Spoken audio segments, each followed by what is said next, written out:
This is the Tigers Postcast, your instant game reaction for the Detroit Tigers. Part of the Locked On Podcast Network. Your team every day.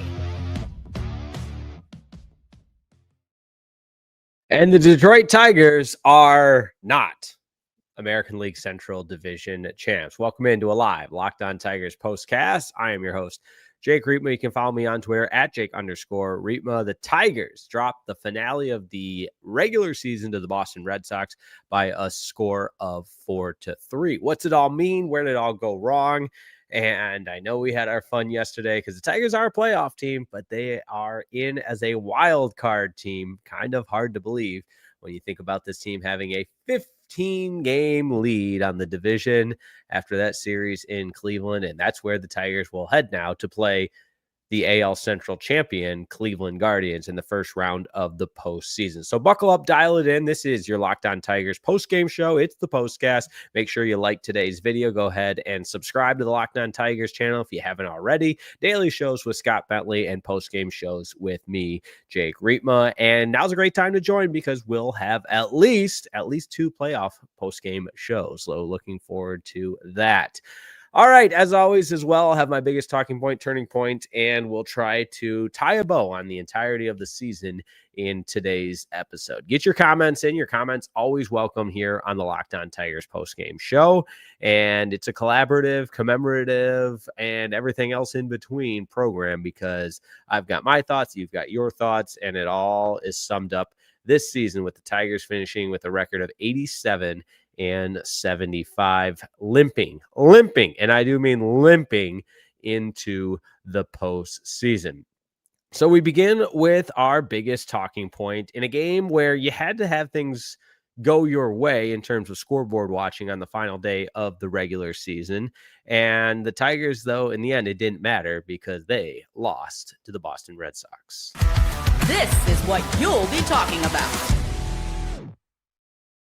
Now, obviously, this Tigers team put themselves in a situation where they had to accept their fate, if you will, because of the abysmal September they had, where they didn't put their own destiny in their own hands in terms of controlling what happens on the final day of the regular season and winning that American League Central. And there was some discussion about it yesterday, but we had to wait till the rest of the games went final. But entering play today, the scenario was pretty simple. The Tigers needed a win and a Guardians loss in order to secure an American League Central Division title and guarantee home playoff baseball at Comerica Park. Now, with all that being said, I think it was very clear that this Tigers team and this front office and organization deemed it far more advantageous and far more valuable to have Tarik Skubal start game one in the postseason, regardless of home or away, than it was to use him for today's game and try and get the win, count on the loss for the Guardians. And I think we can all agree that was the right move, 100% the right move. And you accept your fate by not taking care of business throughout the course of the month of September. The abysmal losing streaks, the way the Tigers gagged this division away, and so on and so forth. And now you're not only, I mean, there was times, and rightfully so, we were talking about competing for the number 1 seed in the American League, competing for the number 2 seed, not having to play in the opening round. Then it was talking about, okay, can you win the Central and make sure you get that home game? And now it's none of that. And I don't want to be too negative because, again, we had the celebration of making the playoffs. And, let's use some perspective here.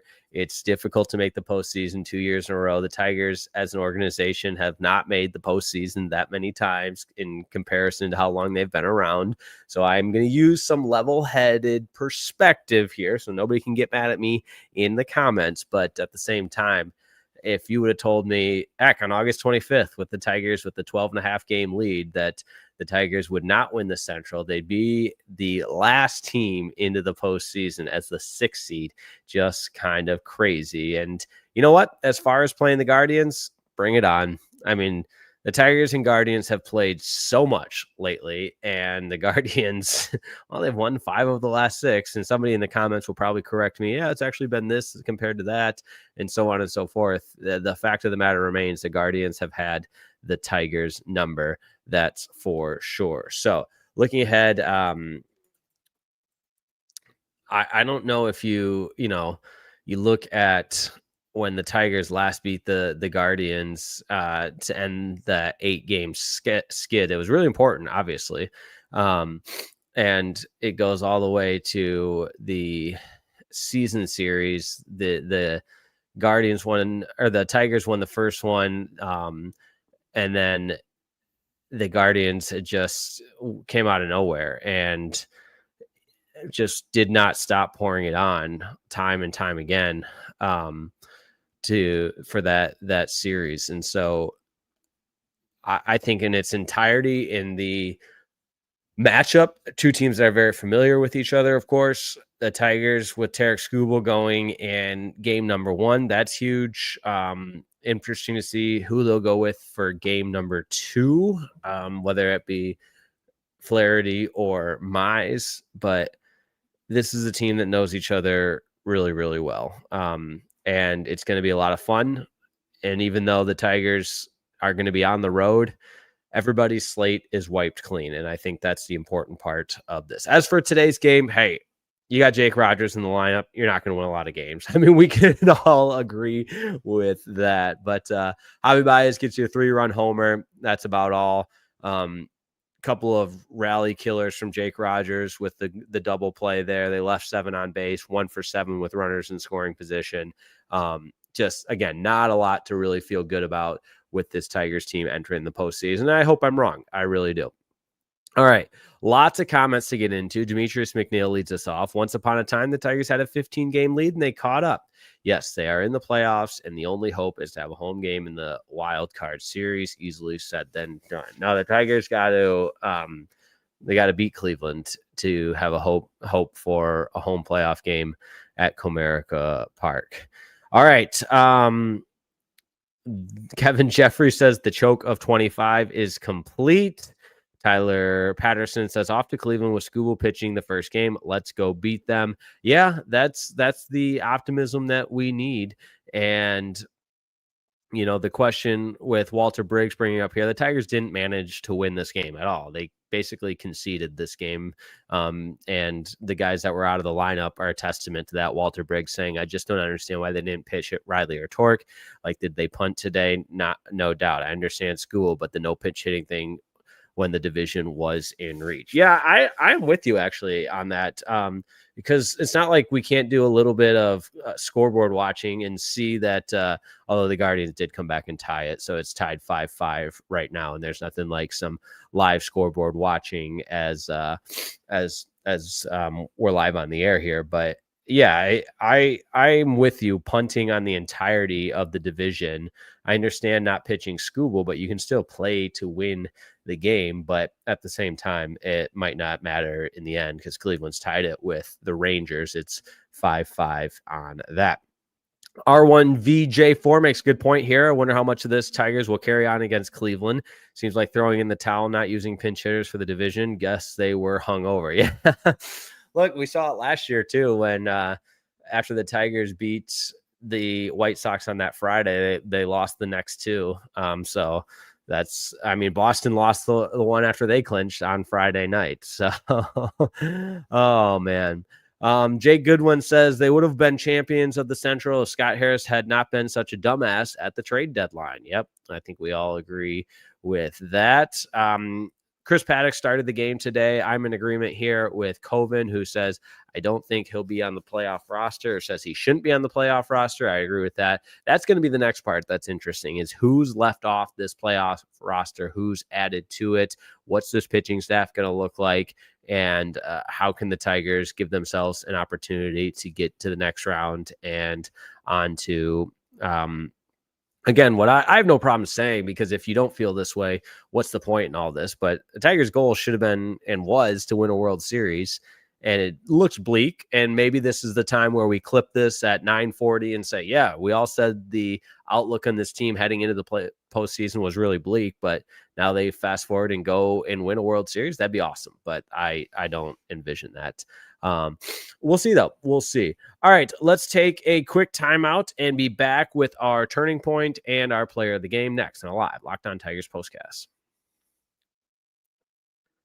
This episode of the Locked On Tigers postcast is, in fact, brought to you by our good friends over at 5 Hour Energy. That's right. Listen up and listen good. Caffeine just got a flavor upgrade. 5 Hour Energy shots deliver tasty caffeine in 17 bold flavors. Each 2-ounce shot packs a caffeine of a premium 12-ounce cup coffee, plus B vitamins and nutrients with zero sugar and zero crashes. What I love most is how portable they are. Big taste, tiny little shot, and you can take it anywhere and get that boost when you really need it. I told you all summer, my favorite flavor are the Transfusion Yum Grape, Ginger, Lime, Golf Course Classic without the alcohol, and you get all that energy. So enough with the boring, flavorless caffeine. It's time to give your caffeine a flavor upgrade with 5 Hour Energy shots. Get the flavors you love, or be bold and try something new in store and online at www.5hourenergy.com or Amazon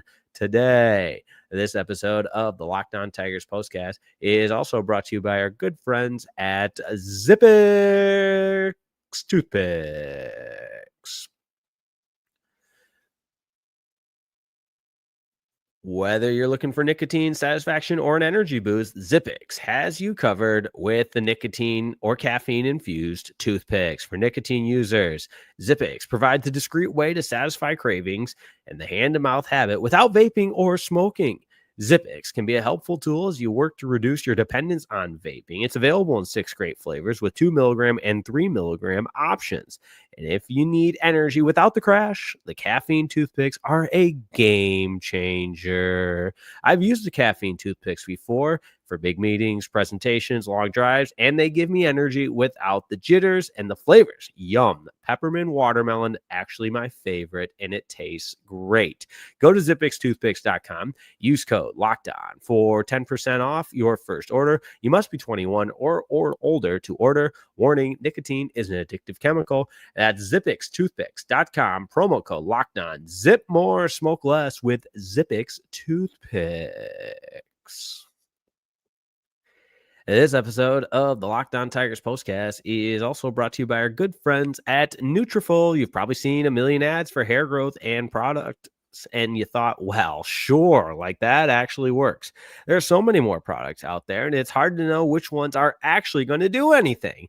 That's why you should give Nutrafol a closer look. Nutrafol is the #1 dermatologist-recommended hair growth supplement brand, trusted by over 1.5 million people. And now Nutrafol is the official hair growth partner of Major League Baseball. You can feel great about what you're putting into your body since Nutrafol hair growth supplements are backed by peer-reviewed studies and NSF content certified, the gold standard in third-party certification for supplements. See thicker, stronger, faster growing hair with less shedding in just 3 to 6 months with Nutrafol.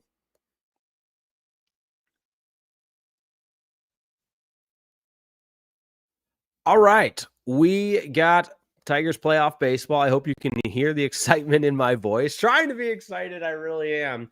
Lions win today as well to move to 3-1 on the season. It's a fun time of the year, and hopefully the Tigers can make it even more fun in Cleveland. But yes, I did say in Cleveland because the Tigers, with the loss today, lose the American League Central. Let's get to our turning point. Time to reveal where the game was won or lost. It's the turning point.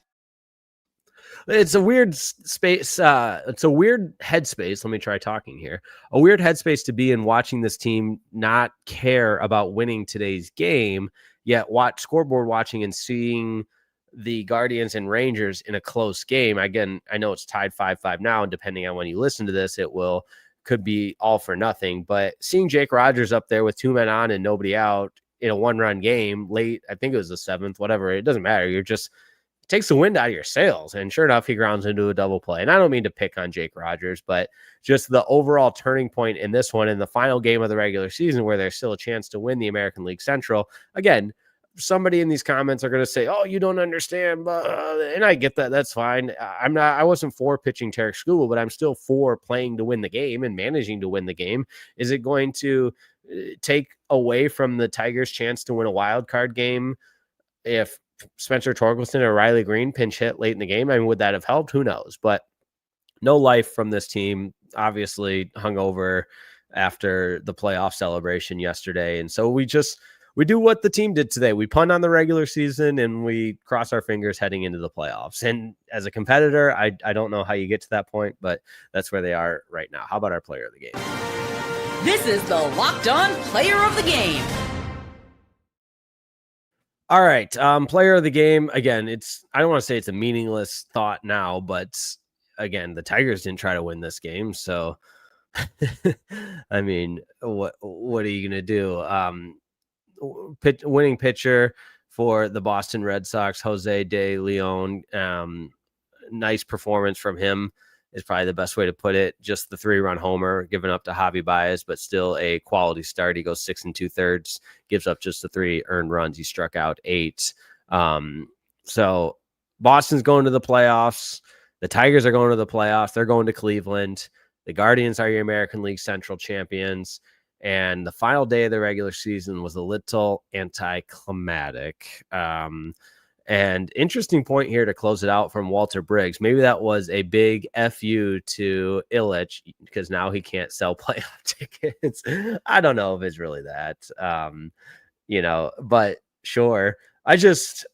Listen, we lost to the Guardians last year. And, as big of a Detroit sports fan as I am, it's hard to compliment the Guardians on something, but yeah, it's a ruckus atmosphere there. It's playoff baseball. It's a ruckus atmosphere at Comerica Park as well. I mean, there's few things like it. So to host a playoff game would have been awesome, but it ain't happening because, again, the Tigers blew a 15.5 game lead, a 12.5 game lead, and here we go. So I'm never going to change my stance that I'm rooting for this team. I really am. We'll see what happens. That's probably the best way to put it. But hey, I know FanDuel Sports did the big thank you to everybody. So I'm going to thank my entire crew on the Locked On Tigers post-game show. Thank you to me. I'm kidding. I hope people know I'm joking with stuff like that. But for my producer, Jake Rietma, he was really good this year. Had messed up some things on some graphics from time to time. For my co-host, Jake Rietma. No, seriously. Thank you to everybody that tuned in to the Locked On Tigers post-game show. Second year we've been doing them, and we're 2 for 2 on playoff appearances. So how about that? But love you guys. And in a sport like baseball, 162 games is a lot through the highs and the lows. And there's a lot of people on this live YouTube show right now that watched every single post-game show, or at least 99% of them. And that is so kind. It really is. You don't have to listen to me, but you choose to. There's a lot of really good Detroit Tigers content out there. And I appreciate you guys for choosing me. We had some fun episodes this year. We absolutely did. We had some tough ones too. But man, for my second year doing this, big thanks to Locked On too. I think the post-game show initiative was really smart. Gives everybody a really cool platform to be a part of. And again, it's not all the bells and whistles. I've got my little ring light here. I hope somebody noticed. Look at the new mic stand I bought. There you go. How about that? The new mic stand. And again, Locked On's post-game show initiative has been really fun for me to have the opportunity to do that for the Detroit teams. So make sure you join us for Locked On Lions post-game shows, our Locked On Lions squad show, and Locked On Pistons post-game shows. But most importantly, Locked On Tigers post-game shows starting in the postseason. The time of the game is yet to be announced, but as Benetti said on the broadcast, he expects the Tigers to play that day game on Tuesday. So I am looking forward to that as well. Thanks so much. Make sure you like today's video, subscribe to the channel, and we will see you on Tuesday. Time to TBD, to be determined. And thank you all. Love you guys. Talk to you on Tuesday. Tigers take the wild card and are going to the postseason against Cleveland.